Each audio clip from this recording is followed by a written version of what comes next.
So joining us today are speakers, are three speakers who have personal experience with United Against Hate Week.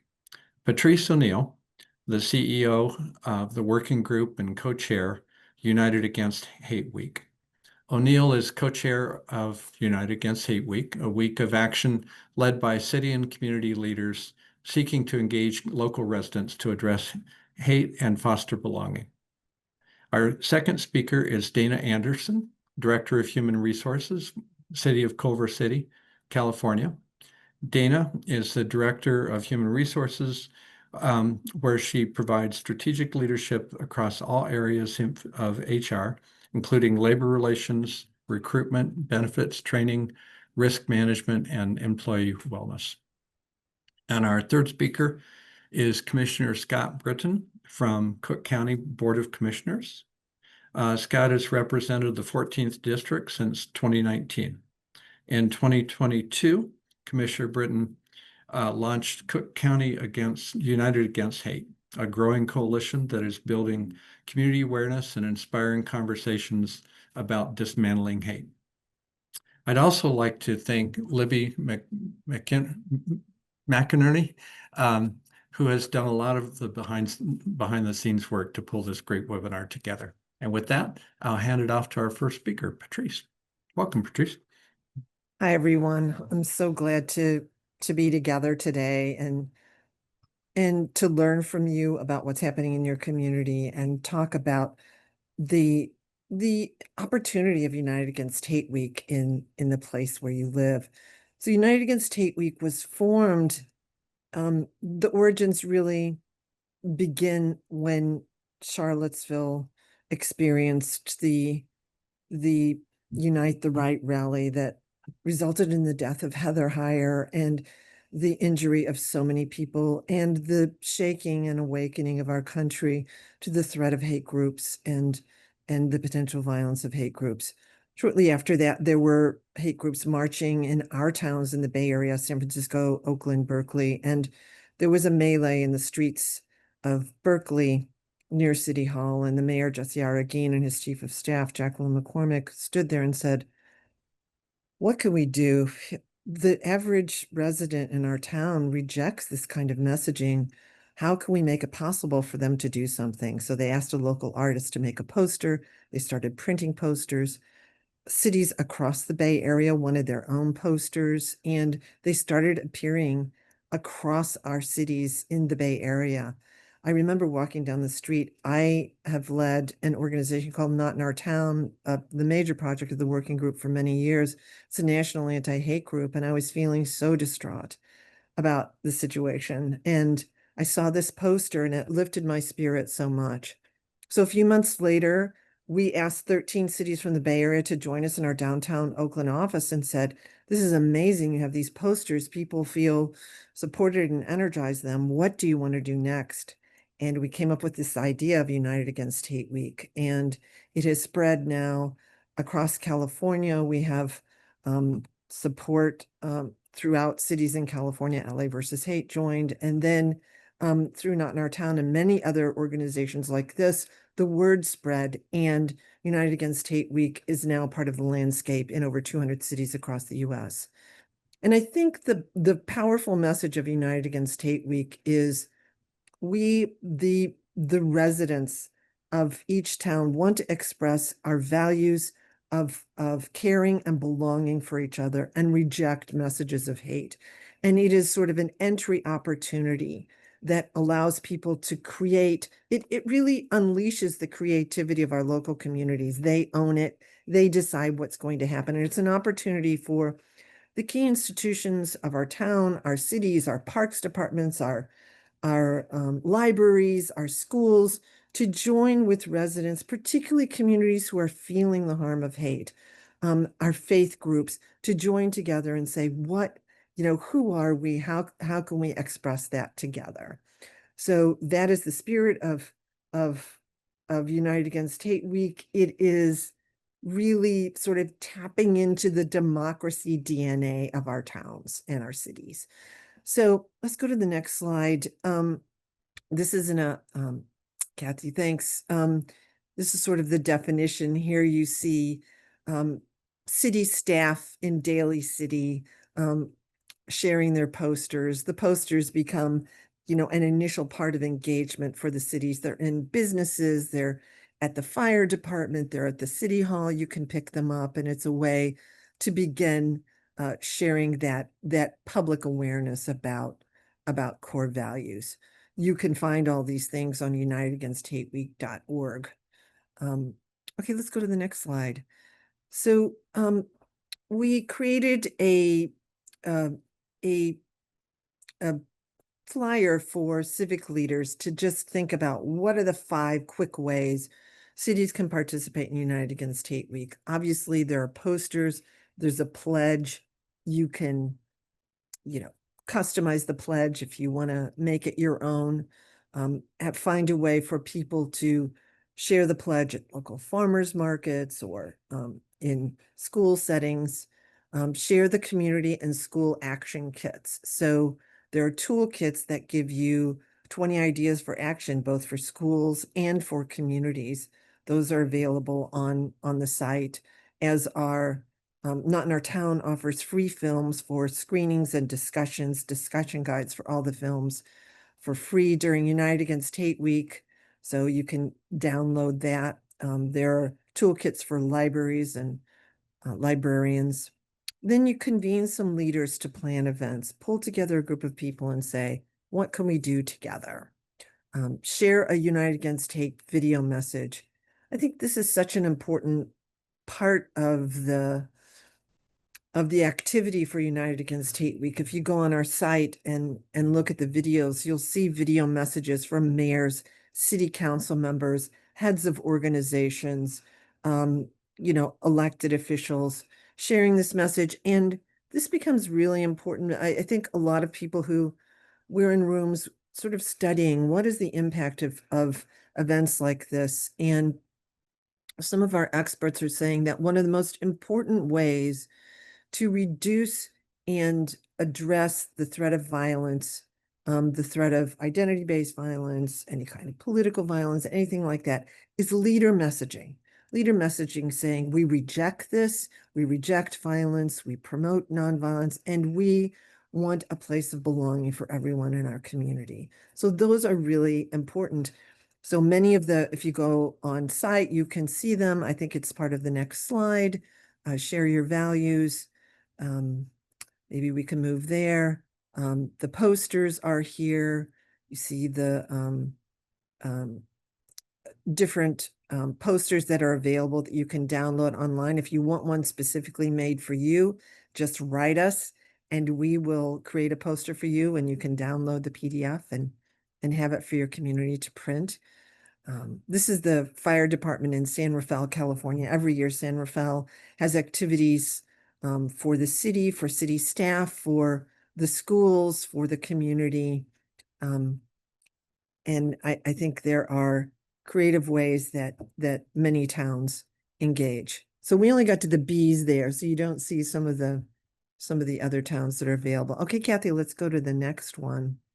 So this is an example this is the um, Valley Transit Association. It's in Silicon Valley, Santa Clara Valley. And what's meaningful, I think, to me about this group of workers at this plant is that this bus transit authority experienced a mass shooting, one of the deadliest mass shootings in California a few years before. Many of the members who were killed were of the Sikh community. And so I think this was very personal to them to create this bus wrap for their bus that promoted United Against Hate Week and a message for their community through the transit authority. So, there are a lot of creative ways to think about public awareness for your community. So let's go to the next slide. These are, if you go onto the site and look at the 2024 events, you'll see many creative ways you can go through and look at what people did last year. On the 2025 calendar that hopefully many of you will sign up to join, you can post your events so people in your town and neighboring communities can find you. But this is an example of what people did last year, and it's so varied. You know, you have these knitting groups, Artists Cut the Hate. You have Pasadena, we heard from them yesterday on one of our webinars, another amazing community. They're doing a walk for freedom this week to their city hall with 4 stops to learn about each other along the way. There are film screenings, there are hate crime trainings, there are, community gatherings, library events. So if you want ideas, you can look at 2024. They're varied and as individual as the communities that create them. So all of these resources are available on unitedagainsthateweek.org. Again, I just want to emphasize the need to amplify your own voices and the voices of people in your community. These leaders, these are all mayors, representatives of community organizations, city council members, our senators. They're sending a message and then sharing it with their constituents about why they're standing up to hate, why they're making this personal stand and joining and sharing their values for United Against Hate Week. Really important point in this challenging moment in our country and in our communities. So I think we're at the last slide now. Maybe, yeah, we're about to go to a community that has inspired us over these past few years and hear from Dana from the Human Resources Department in the city in Culver City and hearing why they got involved. So thanks so much. And we'll be talking together about more ideas after we hear from Dana and from Scott Britton in Illinois. So Dana. Great.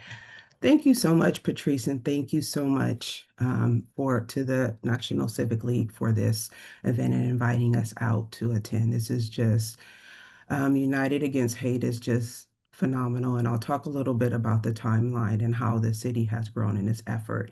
So Patrice mentioned a lot of different campaigns and efforts and signage. So our little agenda demonstrates Culver Cities.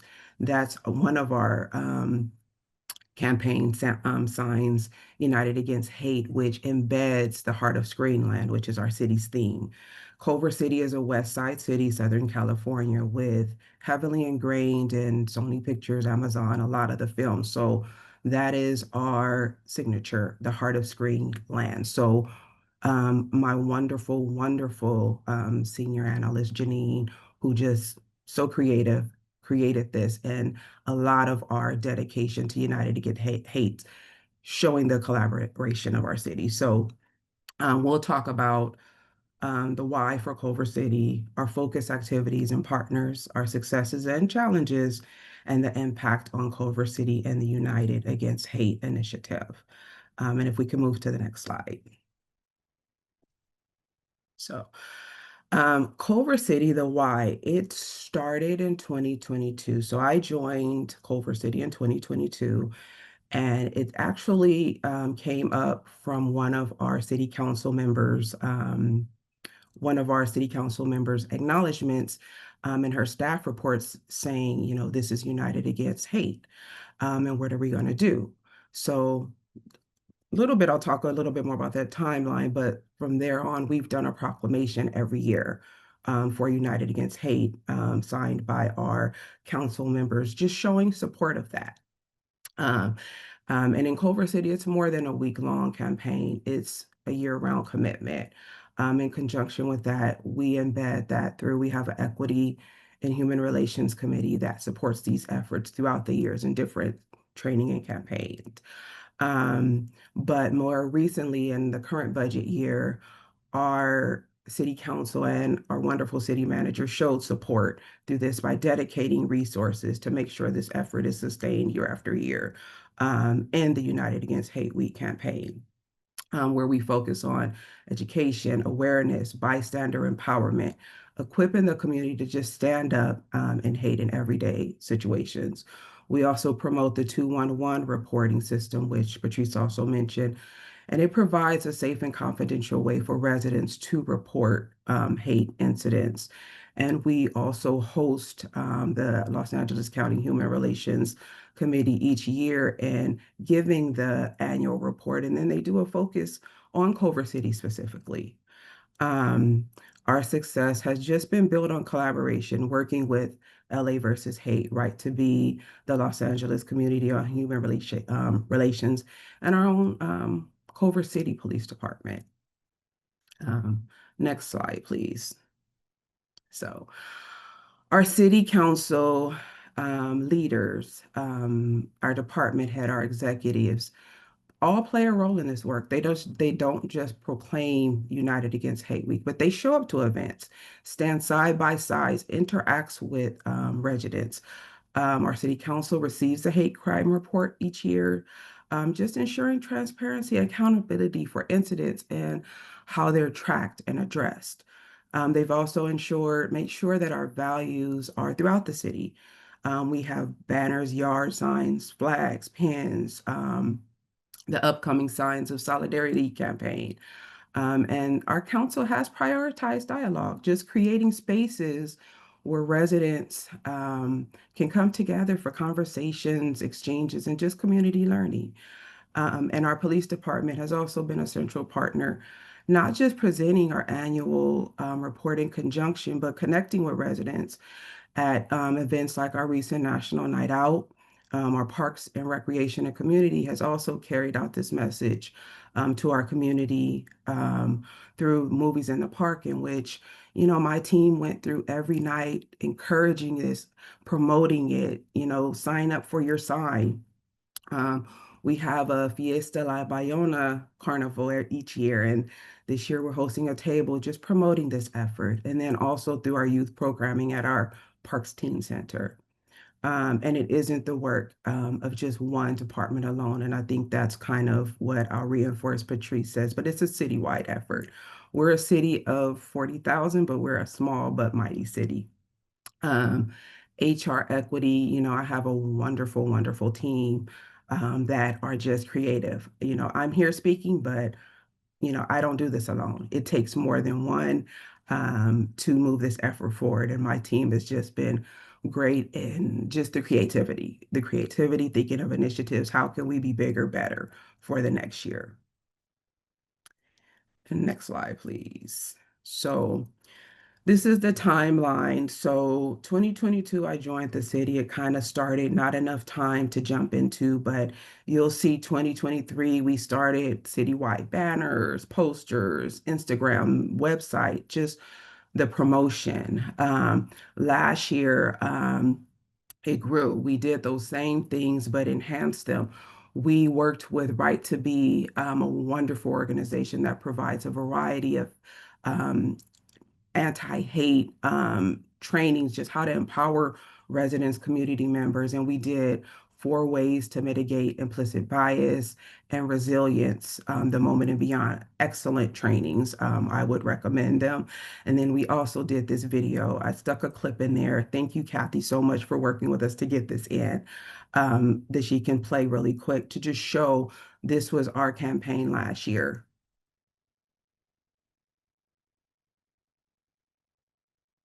I think we need the audio.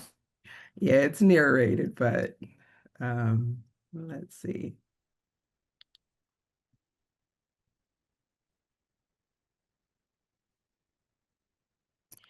But it's okay. I want Sorry to, about that. it's okay. I'm happy that it kind of went through, but I want to emphasize, you see our city manager, our council members, our departments, our directors across the city. I think every department signed up to participate and take a picture and just lead this. And they're saying, we stand against hate, we stand against hate. And you see the different designs, both through Unite Against Hate, LA versus Hate, plus our own developed sign to support and promote our city brand. So this year, 2025, dedicated resources. We created new signs of solidarity. They're beautiful signs, which people are raising their hand to come collect a post in front of their yard. We are doing a Not in Our Town screening. We're hosting a community conversation focused on the recent immigration and how community members are impacted by raids and so forth. And then we're also doing a promotion of bystander training for youth and how to address and stand up for hate. And then the next slide, please. So successes and challenges. Our residents, are the heart of this effort. As mentioned, we've offered trainings on implicit bias and resiliency. I'll say being a smaller city, one of the challenges have been, getting that participation. A lot of times these are afternoon events. So getting people to attend. So it's just been beautiful seeing the increase in participation and awareness that our city has had the past 3 years. The signs of solidarity, which I mentioned, are lawn signs just displayed across the community, just showing that our city is united against hate. Um, and then just some of the challenges. One of the biggest challenges that we have, I think with 211 being fairly new and awareness being raised is just people being known, hate crimes being underreported, often due to fear or mistrust of where this information is going. And just we try to emphasize that building trust across diverse community. It does take time. Outreach doesn't reach every resident, but we just hope with these repeated efforts year after year and just growth, it's going to gain momentum and just get bigger. I heard initially, I think you said, Patrice, 20 years to now over 200. And we do really try to promote this. And it's great to hear our residents community come up. I've heard of this. What is it? And just tell them about it. And that's fantastic. So we're just really happy and we were really excited when you guys reached out to say, hey, we've been watching you. This is great. So we really appreciate it. And then the next slide. So just kind of the impact is just already visible, just greater awareness of hate crimes. Our Culver City numbers did increase, and I think that's with the awareness of 211 that you can report these things. Stronger partnerships across our city with our police department and our residents, which is being displayed and ingrained in the culture across our community. And we're just looking forward to the next steps and just sustaining these efforts year after year and building partnerships with our schools, nonprofits, and community groups to create more opportunity for everybody to learn and connect. And I think I transitioned to Scott. So thank you, everyone. Commissioner Britton. Thank you, Thank you, Doug. Dan. And thanks again to the National Civic League and Not in Our Town and Dana, along with Doug, in participating in this. So this is the Cook County United Against Hate emblem, which we kind of came up with as a reaction to so many of the emblems of hate that we see constantly. And this is an organization that we're going to talk about that kind of started in tandem with Culver City, but independently. And so shout out that great minds think alike. You can go to the next slide. Yeah, that's me.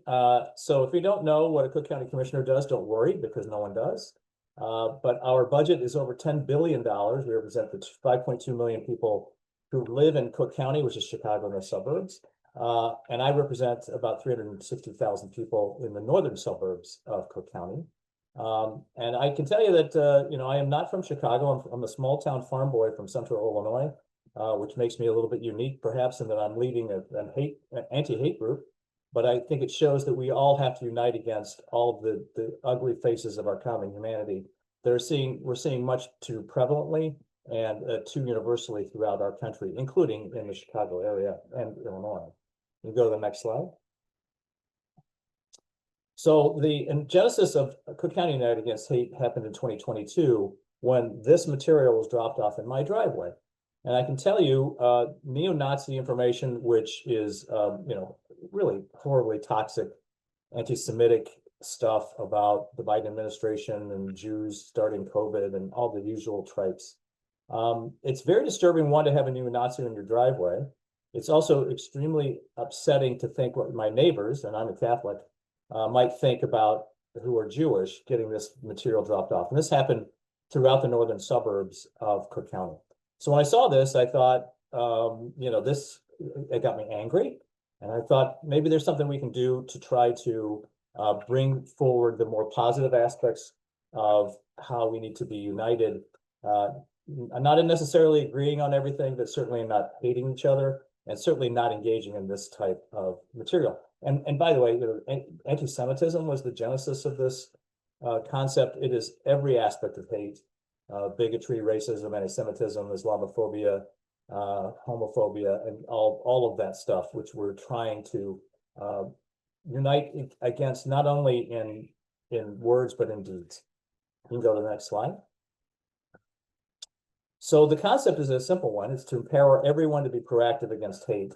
And that means that we welcome a coalition of people. And I've started here in the northern suburbs, but I'm trying to branch out as best I can. I presented this issue before the National Association of Counties not too long ago. And I'm looking, and we can all talk to Los Angeles County. I have some friends who are supervisors over there, that we want to have every county participate in this. It is now a coalition of about 90 governments, not-for-profits, faith groups, all who have pledged to be a welcoming and kind community, something I think we're particularly in need of these days, and to inspire connections and sharing of stories, at the same time to build awareness of the things that are going on in our country, in every one of our communities, and how we have film screenings and resources, including our on-site library, on CookCountyUnitedAgainstHate.com. And then we have activation events where people can come share additional ways that we can try and work together to educate others and to take a stand against hate. You can go to the next slide. This is that's over 90 now. This is the coalition. I have made this very clear that this is not a partisan organization. I have had support across the political spectrum in this, because hate should be something we all can realize is not a good thing. It's not always easy, but that's what we're trying to do. And we've done this throughout the governments, and then all the organizations you see listed within Cook County, which I hope will be even further expanded and past just California and Illinois. You can go to the next slide. So this is a selection of the things that we've been doing, co-hosting educational panels, discussions, workshops, screenings. I've talked to a lot of different faith organizations. I've also talked to a lot of groups who are experiencing this type of information, whether it be mosques or synagogues or groups who support the trans community. There's been a lot of individuals who want to stand up and who also have a very significant need. I can tell you that one of the reasons that I do this specifically is that we can take definitive action in this building of awareness, because we can also enforce hate crimes. I have one of my state's attorneys who's here from Cook County. We will do that when someone crosses the line and commits violence, something that is not covered by the First Amendment. We will prosecute those things. And you can go to the next slide.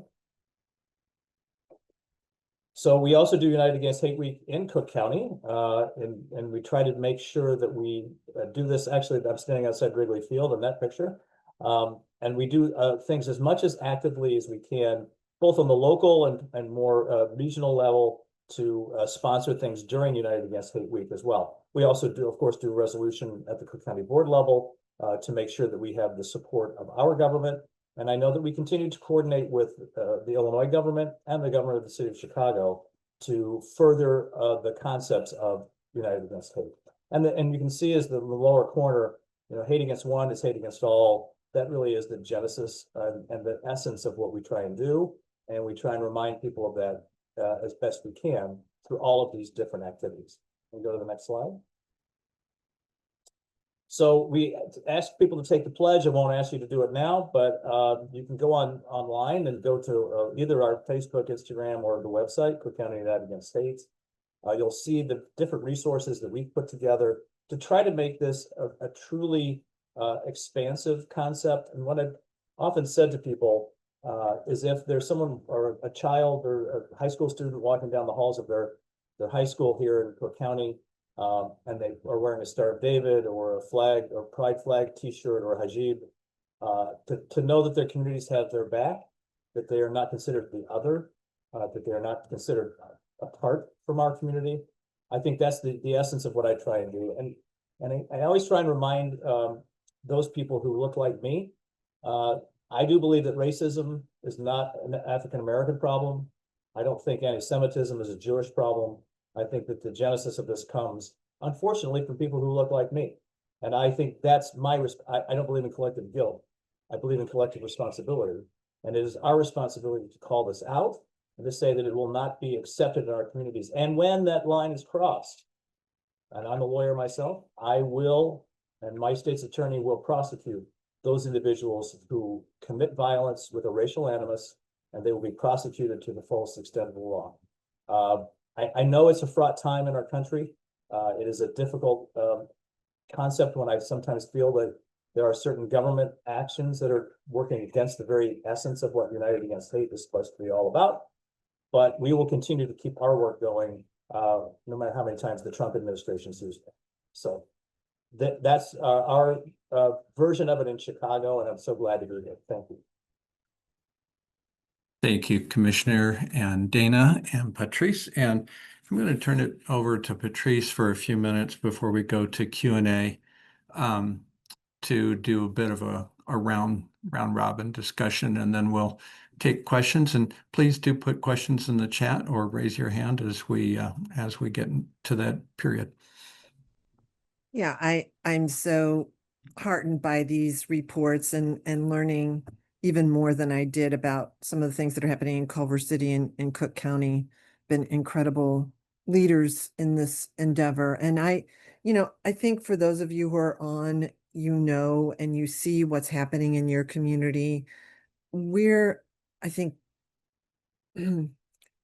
considering what's happening now with the emboldening yet again of hate groups in Indianapolis. Last week, there was a march through downtown Indianapolis. In our beloved Bloomington, Illinois, one of the first Not in Our Town cities after Billings, Montana, the story that launched the Not in Our Town movement. We know that there is a neo-Nazi rally planned there for this weekend. The threat is there, the challenge is there, and it's not just hate groups, it is the rise in hate incidents, the unreported hate incidents that are happening, the feeling of fear that we have, especially in our immigrant communities. How can you say belonging when people are afraid to come out, when children are afraid to go to their schools? And I think the emphasis on this as a nonpartisan response to this is really important. United Against Hate Week is nonpartisan. It's for everyone. But to express that rejection of hate and violence in our communities, I was struck by both of your reports and the call to kindness and belonging, the call to the better nature of our communities, and for people to join together to express that. And I'm wondering if you've heard from people, both Dana and Scott, in your community about why they wanted to join, why they belong, other, city leaders or staff members, about what it's meant to them to become part of this endeavor. I guess I can start with that because I've heard from a lot of different groups, mostly because I've heard words of support within the marginalized communities that are so often impacted by these moments, and that they feel like that there's someone saying that enough is enough, and that we have had a significant increase in what has always been an undercurrent in our society, which has now become much more prevalent, which I often say in my presentations, what used to be spoken of in alleyways and darkened basements is now said openly. And with social media, it makes it much more easy to spread. And there was a billboard, I saw another billboard downstate for the Proud Boys, which has been ranked a hate organization, which was put up in the local farming community where I come from. So I see this constantly. I do feel like there are people who say that it does make a difference in their communities. It makes their, particularly young people, feel better. which is again one of the purposes that I have, and that some of these governments have really gone out of their way to try to participate best they can in getting this word out and helping us as much as they can. Thanks, Scott. I would agree with Scott in the respect that I've heard it more in some of our community forums and just the appreciativeness of the community to have a place to express how they feel and a place where they feel that they can be vocal and say how they feel openly, but be supported by others. A lot of times in these particular situations, whether it's anti-Semitism, we had a lot with the situation in Gaza, having a Palestinian community that was a lot of controversy there, but just creating a community conversation to allow people the opportunity to talk about how they are feeling. Similarly, the recent, acts of immigration raids by ICE, that has been a lot more frequent discussions of the impact to the community. And that's kind of where the emphasis came up, just the community coming up to talk about how this impacts them and their concerns, and just creating that forum for them to have a dialogue and a conversation about this. And just showing that gratefulness to be able to have the discussion and show we're not alone. A lot of times people fear the discussion because of the potential repercussions, but knowing that, okay, there's someone else here that's going through the same thing, or that's how I feel. I think that it's helpful. And we have had those expressions of gratitude across just different issues. So I know that we want to open it up for questions, and Doug, I just think about your city and Denver and the tremendous work that has been done on belonging and um, sort of responding to hate in a way with, democracy building in action. And I really appreciate that. I don't know if you want to say anything about that or sort of open it up to the group, but I want to acknowledge the amazing work in Denver. Yes, and I see Ben Graham is on as well, and he may have some thoughts. But, I think cities have been able to do proactive efforts around the country, and some states as well. I see civility campaigns, for example, and this is a little bit different from what we're talking about, but many city councils and county commissions have taken civility pledges. Because it starts with elected officials or anyone else who is on camera to not participate in this kind of in hate speech or otherwise uncivil behavior. We've had a lot of interest in our Better Public Meetings program, where we've worked with city councils and school boards to allow people to have their voice heard without interrupting meetings and being non-productive. You see a lot of city councils, I think of Grand Rapids, Boulder, Colorado, where people show up time after time at every council meeting and use the public comment period in a hateful way, or at least an angry way. And we don't want to silence voices. People do have the right to speak up. It just needs to be done in a productive way, in a way where people can hear those voices and respond. And so anyway, we've helped some councils and others to look for, innovative ways to help people's voice be heard without disrupting the meetings.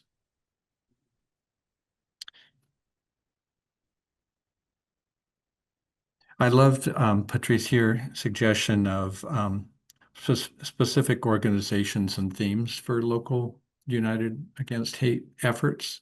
And you might expand on that a little bit. And folks on the webinar may also be able to distribute this information around their community so that libraries or arts organizations or others could do United Against Hate efforts, not just necessarily the city council or the county commission. Yeah, we've seen some amazing work in parks departments, creating opportunities for young people, for parents. PTAs have gotten involved. That in the the school action toolkit, you'll see the role of young people becomes really vital when we provide them a way and a space to express their feelings, rejecting hate, and cultivate that leadership of shared values. I think it reinforces what you're interested in, and I think we all are, Scott, about making young people feel safe in our towns and our communities. And when they take the lead, it really makes a difference. So we were really excited that Santa Clara County um, uh, uh, education department sent something out to every school offering, saying, here's an opportunity for you. That's something that could be done in your communities. See what young people might want to do when they come and speak at local meetings and become part of that discussion through activities such as this. I think it reinforces the positive activities of adults as well. So I wonder if anybody has any questions or Well, or I see a question from Charles Creeman, unless Charles, you'd like to ask it yourself.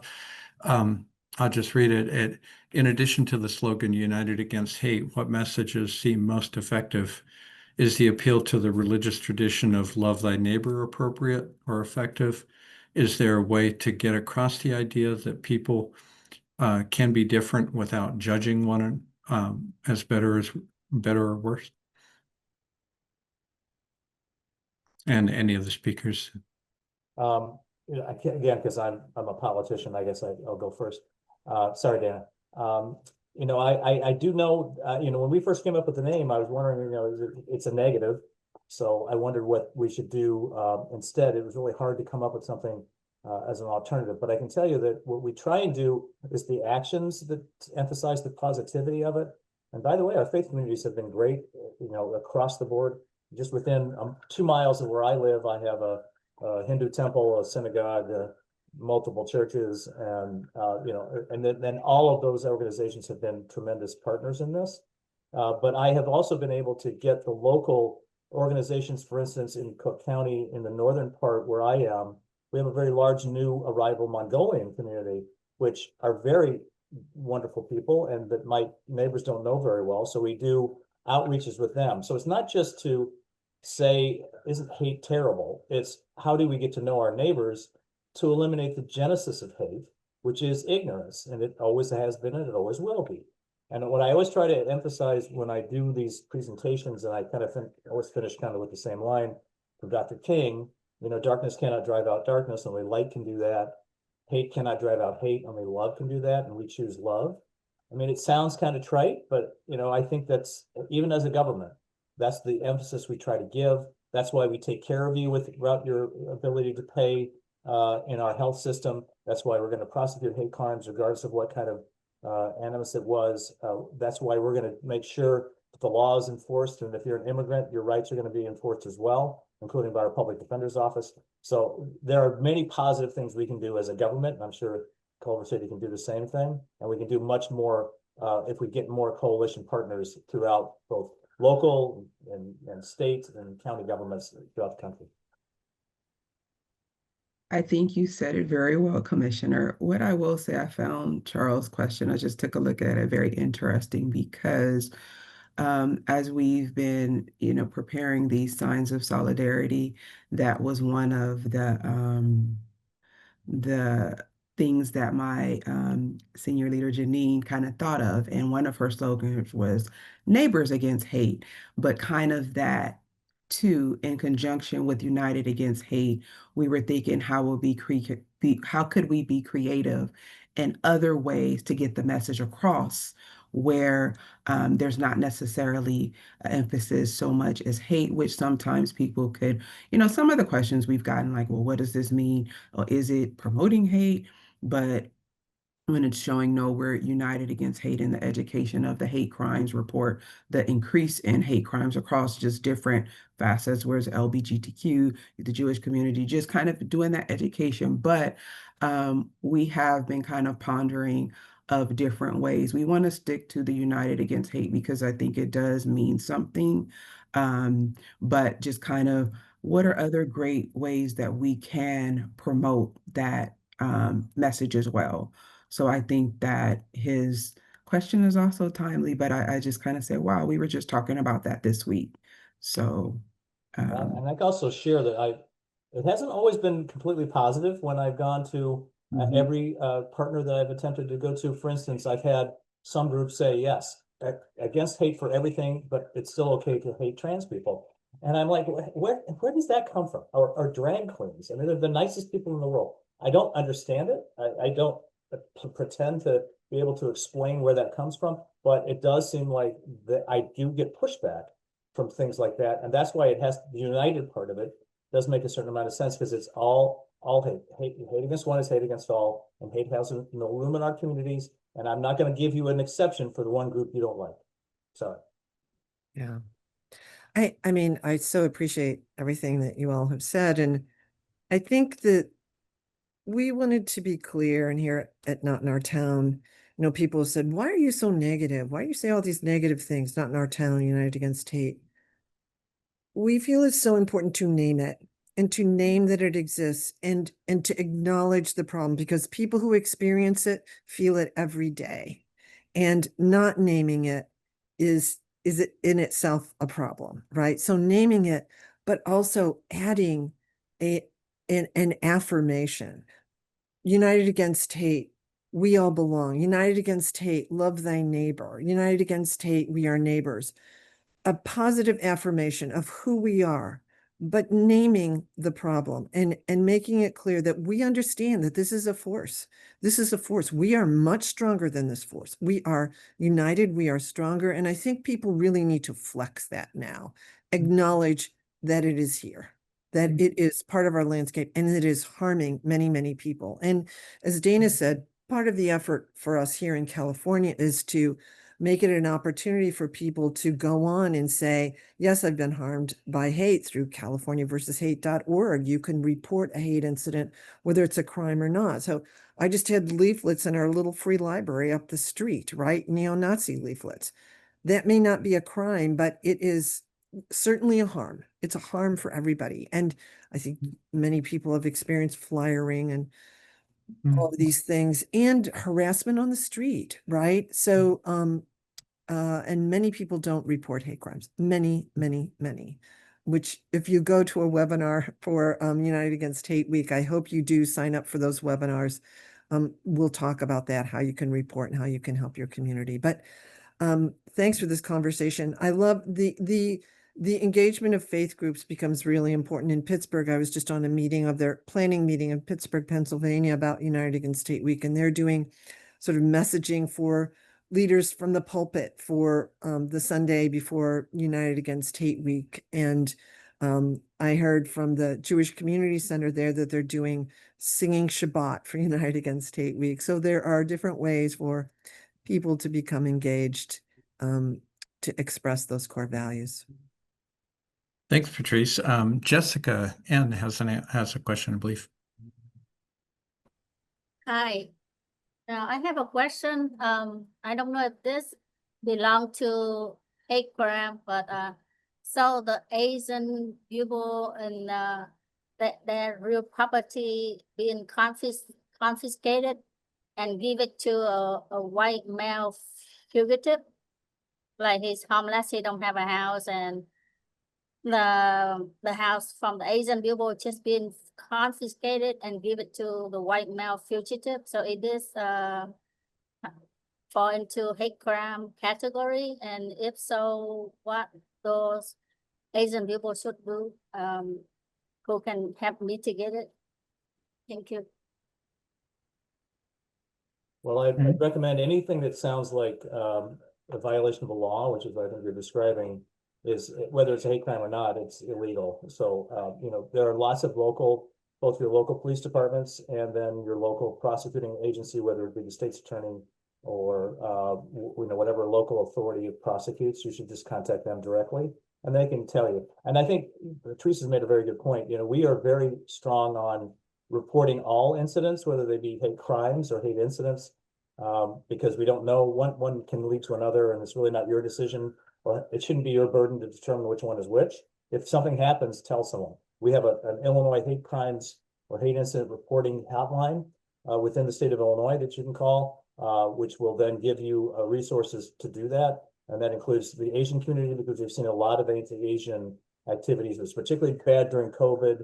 And, you know, we never know how it's going to go forward as we continue, but those things are also very significant for those communities, and they need to be aware of their resources as well. And certainly the Asian American community, Muslim communities have been attacked, been the subject of hate crimes for many years now. And I think, as Commissioner says, one very important measure we all need to take is to make sure there's a reporting mechanism at the local level, at the state level. And then Jessica, hopefully through that kind of reporting, they can decide between, is this a taking? Is it a crime that should be reported to the police versus something that should be prosecuted by others?